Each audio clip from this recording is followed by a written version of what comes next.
اقرأ وربك الأكرم الذي علم بالقلم علم الإنسان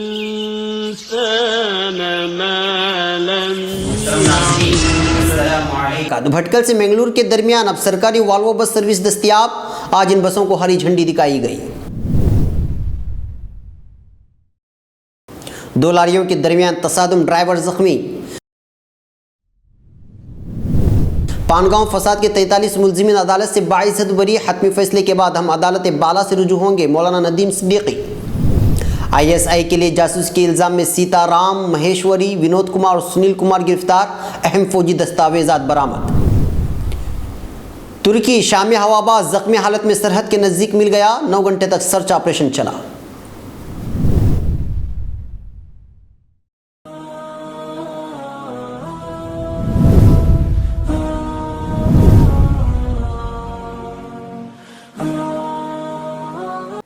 گزشتہ 2 صدیوں میں 7 ملین کے قریب مسلمان مرتد ہو چکے ہیں. ناظرین، اس ہفتے میں آپ کے سامنے ایک چبھنے والی اور حقیقت آشنا سیدھی بات لے کے آ رہا ہوں. دیکھنا نہ بھولیں فکر و خبر کی سیدھی بات میرے ساتھ.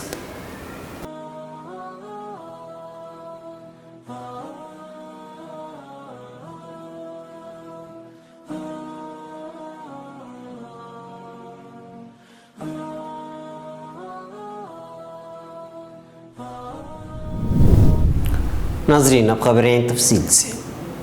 بھٹکل سے منگلور سفر کرنے والے لوگوں کی بڑھتی تعداد کے پیش نظر مسافروں کو مزید سہولیات فراہم کرتے ہوئے ان کے سفر کو مزید آرام دہ بنانے کے لیے Karnataka state road transport corporation کی جانب سے ایئر کنڈیشن بسیں چلانے کا فیصلہ کیا گیا تھا.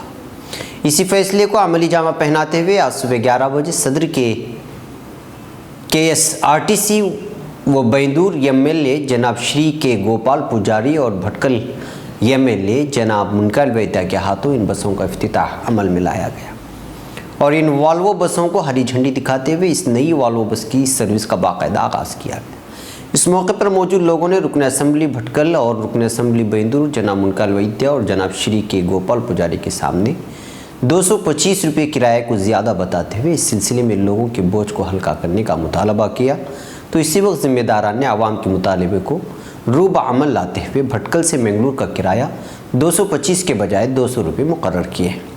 مزید لوگوں نے اس سلسلے میں اپنے مسائل کو ان کے سامنے پیش کرتے ہوئے کہا کہ اڑپی سے منیپال کے لیے بہت سارے بسوں کی سروس موجود ہے، لہٰذا ان بسوں کی سروس منیپال کے لیے ختم کر دی جائے تاکہ دوسرے مسافروں کے وقت کی بچت ہو. اور اس کے ساتھ بھٹکل سے منگلور کے لیے روانہ ہونے والی آخری بس یعنی آخری ٹرپ جو 3 بجے سے پر روانہ ہونے والی ہے اس کے وقت میں اضافہ کرتے ہوئے شام تک کے لیے اس کو مؤخر کر دیا جائے. لوگوں کی مانگ اور عوام کے مطالبوں پر فوری لبی کہتے ہوئے اس پر اظہار رضامندی کا اعلان کیا گیا. مزید 9 بسوں میں سے 2 بسوں کے دائرے کو مزید وسیع تر بناتے ہوئے مڈیشر تک اس کی توسیع کی.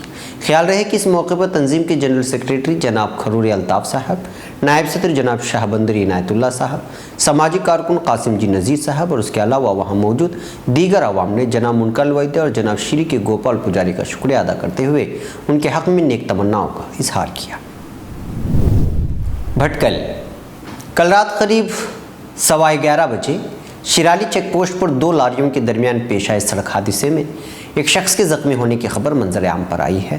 فکر و خبر کے مطابق کل بروز سنیچر رات 11 بجے شرالی میں موجود چیک پوسٹ کے سامنے پیچھے سے آ رہی لاری اپنے سامنے والی لاری سے جا ٹکرائی، جس کے نتیجے میں ڈرائیور کا پیر اسٹیئرنگ میں پھنس گیا، جبکہ بعد میں لوگوں کی طرف سے کافی کوشش کے بعد اس کو باہر نکال لیا گیا. زخمی ڈرائیور کی شناخت مڑی گوڑ حیدرآباد کے ساکن سری رام کی حیثیت سے کر لی گئی ہے.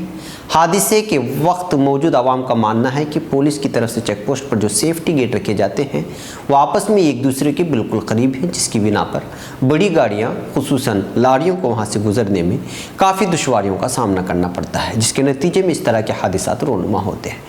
علم میں رہے کہ یہ واقعہ بھی اسی پس منظر میں پیش آیا ہے. زخمی شدہ ڈرائیور کو علاج کے لیے کنتابور منتقل کیا گیا ہے. ممبئی لاتور ضلع تعلقہ ریناپور کے پانگاؤں میں دسمبر 2008 میں ہوئے فرقہ وارانہ فسادات کے سلسلے میں گرفتار 48 لوگوں میں سے 43 کو آج لاتور ضلع ایڈیشنل سیشن عدالت نے تمام الزامات سے بری کرتے ہوئے باعزت طور پر رہا کرنے کا حکم دیا ہے۔ ان پر 149, 324, 302, 147, 146, 143 اور 148 اور دیگر دفعات تعزیرات ہند کے تحت درج کیے گئے تھے۔ اس معاملے کی پیروی جمعیت علماء مہاراشٹر کی جانب سے ایڈوکیٹ موہن راؤ جادو کر رہے تھے۔ واضح رہے کہ 26 دسمبر 2008 کی رات لاتور ضلع کے پان گاؤں نامی دیہات میں کسی معمولی واقعے کی بنیاد پر فساد برپا ہو گیا تھا، جس میں اکثریتی فرقے سے تعلق رکھنے والے 2 اور اقلیتی فرقے کے ایک شخص کی موت واقع ہو گئی تھی۔ اس کے بعد پولیس نے اقلیتی فرقے سے تعلق رکھنے والے تقریباً 100 افراد کو گرفتار کیا تھا، جن میں سے کچھ کو بعد میں تفتیش کے بعد رہا کر دیا گیا اور بقیہ افراد پر مذکورہ بالا دفعات کے تحت مقدمہ قائم کیا گیا تھا۔ جن لوگوں کو مقدمہ قائم کیا گیا تھا ان میں سے 2 کی نابالغ ہونے کی بنا پر رہائی ہو گئی تھی، 1 کو مفرور قرار دیا گیا تھا، جبکہ مقدمے کی کارروائی کے دوران 2 افراد کی موت واقع ہو گئی۔ ان تمام کے مقدمات گزشتہ 9 برسوں سے لاتور کی ایڈیشنل سیشن عدالت میں جاری تھے۔ بالآخر عدالت نے آج ان میں سے 43 افراد کو بے قصور قرار دیتے ہوئے باعزت بری کرنے کا حکم دے دیا، جبکہ 4 لوگوں کو قاطع قرار دیا ہے، جن کی سزا کا اعلان 10 مارچ کو ہوگا۔ جن 4 لوگوں کو قاطع قرار دیا گیا ہے ان میں وہ شخص بھی شامل ہے جسے پولیس نے اپنی چارج شیٹ میں مفرور قرار دیا۔ جمعیت علماء مہاراشٹر لیگل سیل کے سیکریٹری ایڈوکیٹ طہور خان پٹھان کے مطابق اس پورے مقدمے میں 52 مسلمان ماخوذ تھے، جن میں سے 2 افراد کی رہائی اور 2 کی موت کے بعد بقیہ تمام لوگوں پر قتل، فساد پھیلانے، مہلک ہتھیاروں سے حملہ آور ہونے، غیر قانونی طور پر یکجا ہونے اور یکجا ہو کر حملہ کرنے نیز دیگر کئی سنگین دفعات کے تحت مقدمہ درج کیا گیا تھا۔ اس مقدمے کی سماعت لاتور ایڈیشنل سیشن کورٹ کی جج محترمہ سادھنا شندے نے کی عدالت میں جاری تھا، جہاں جمعیت علماء مہاراشٹر کی جانب سے دفاعی وکیل ایڈوکیٹ موہن راؤ جادو قانونی پیروی کر رہے تھے۔ ہم عدالت میں مسلسل ملزمین کی بے قصوری کی ثبوت پیش کرتے رہے، جس کو آج بالآخر عدالت نے قبول کرتے ہوئے 43 افراد کو باعزت رہا کرنے کا حکم دے دیا۔ عدالت نے جن 4 ملزمین کو قاطع قرار دیا ہے ان کی سزا کے تعین کے بعد عدالت بالا سے رجوع ہوں گے اور امید ہے کہ یہ بھی انشاءاللہ جلد ہی رہا ہوں گے۔ جمعیت علماء مہاراشٹر کے صدر مولانا حافظ ندیم صدیقی کے مطابق ابتدا سے اس مقدمے کی پیروی کر رہے ہیں۔ یہی نہیں بلکہ پانگاؤں فساد کے بعد سب سے پہلے وہاں امن و امان قائم کرنے، متاثرین کے حالات کا جائزہ لینے، نیز انہیں ریلیف پہنچانے پہنچے تھے۔ فسادات کے دیگر معاملات کی طرح اس معاملے میں بھی پولیس نے ایک طرفہ طور پر گرفتاریاں کی تھی، جس پر ہم نے احتجاج بھی کیا تھا۔ ابتدا سے یہ بات صاف طور پر محسوس کی جا رہی تھی کہ پولیس نے ایک طرفہ کارروائی کرتے ہوئے بے قصوروں کو گرفتار کیا تھا اور عدالت نے اپنے فیصلے سے ثابت بھی کر دیا۔ ہمارے وکلاء دن رات اس معاملے میں محنت کر رہے تھے، جس کی بنا پر آج عدالت نے 43 ملزمین کو باعزت طور پر بری کرنے کا حکم دیا ہے۔ جیسلمیر ملک کی فوجی سرگرمیوں، اہم اسٹریٹجک اہداف کے خفیہ اطلاعات اور photograph Pakistani intelligence agency ISI کو بھیجنے کے الزام میں 3 پاکستانی جاسوسوں کو گرفتار کر لیا گیا ہے۔ جمعہ کی صبح باڑمیر سے گرفتار کیے گئے پاکستانی جاسوس ساتارام مہیشوری اور جودھپور میں پکڑے گئے پاکستانی شہری ونود کمار باڑمیر، جیسلمیر، جودھپور، پوکرن فوجی مشق، آرمی موومنٹ اور فضائیہ کی سرگرمیوں کے بارے میں پاکستانی انٹیلیجنس ایجنسی ISI کو مسلسل معلومات بھیج رہے تھے۔ ان کے قبضے سے کئی اقسام کے فوجی دستاویزات، فوٹوگرافز اور خفیہ دستاویزات ملے ہیں۔ یہ جاسوس پاکستان جانے والے اپنے رشتہ داروں اور دیگر لوگوں کے ساتھ ملک کی خفیہ اور اسٹریٹجک اطلاعات پاکستان ISI کو بھیجتے تھے۔ ان کا مسلسل پاکستان آنا جانا رہتا تھا۔ اس کے علاوہ ان دونوں کے ساتھ جمعہ کو گرفتار کیے گئے مشتبہ جاسوس سنیل کمار سے اب بھی پوچھ گچھ چل رہی ہے۔ اس کی تصدیق کرتے ہوئے ایڈیشنل پولیس ڈائریکٹر جنرل خفیہ UR ساہو نے بتایا کہ باڑمیر میں گرفتار کیے گئے ساتارام مہیشوری 1973 میں پہلے پاکستان سے خاندان کے ساتھ ہندوستان آ گیا تھا اور 2009 میں اسے ہندوستانی شہریت بھی مل گئی تھی۔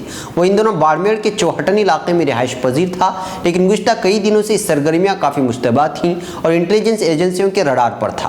انہوں نے بتایا کہ اس کے بارے میں مسلسل معلومات مل رہی تھیں کہ وہ ISI کا ایجنٹ ہے اور ملک کی خفیہ اطلاعات اور تصاویر ISI کو مہیا کرتا ہے، جس کے لیے ISI اسے خطی رقم بھی فراہم کرتی ہے۔ مسٹر ساہو نے بتایا کہ ساتارام نے سرحدی باڑمیر علاقے کے کئی سرحدی علاقوں میں فوجی سرگرمیوں، سرحدی چوکیوں کی کئی اہم اسٹریٹجک اطلاعات اور فوٹوگراف پاکستان بھیجی ہیں۔ یہ مسلسل فون پر پاکستان میں ISI کو ملک کی اطلاعات مہیا کراتا ہے۔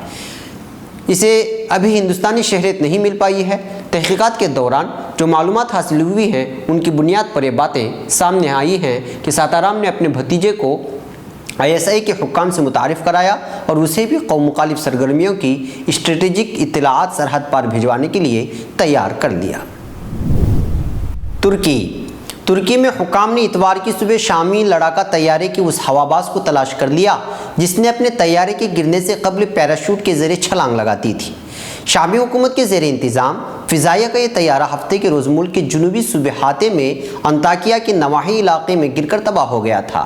شامی سرحد کے نزدیک ترکی کی سرحد کے اندر پیراشوٹ کے ملنے کے بعد ہواباز کی تلاش شروع کی گئی تھی اور 9 گھنٹوں کے سرچ آپریشن کے بعد وہ اپنے پیراشوٹ کے مقام سے تقریباً 500 میٹر دور زخمی حالت میں مل گیا۔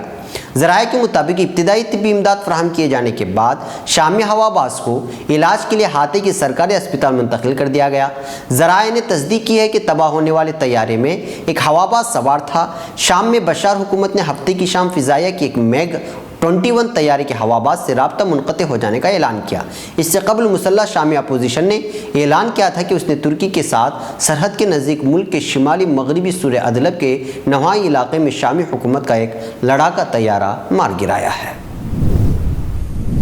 ناظرین، یہ تھی فکر و خبر ویڈیو نیوز کی اہم ترین خبریں۔ مزید عالمی خلیجی ملکی اور مقامی خبروں کے لیے اسکرین پر دیے جا رہے ہمارے ویب سائٹس تک آنے کی زحمت فرمائیں۔ پھر ملاقات ہوگی۔ والسلام علیکم ورحمۃ اللہ وبرکاتہ۔ فکر و خبر ویڈیو نیوز کی نشر و اشاعت میں ادارے کا تعاون کرنے والے اہم تجارتی ادارے: علی educational book house بھٹکل، بھٹکل travel house بھٹکل، رپکو بھٹکل، افریقہ سپر والیو دبئی،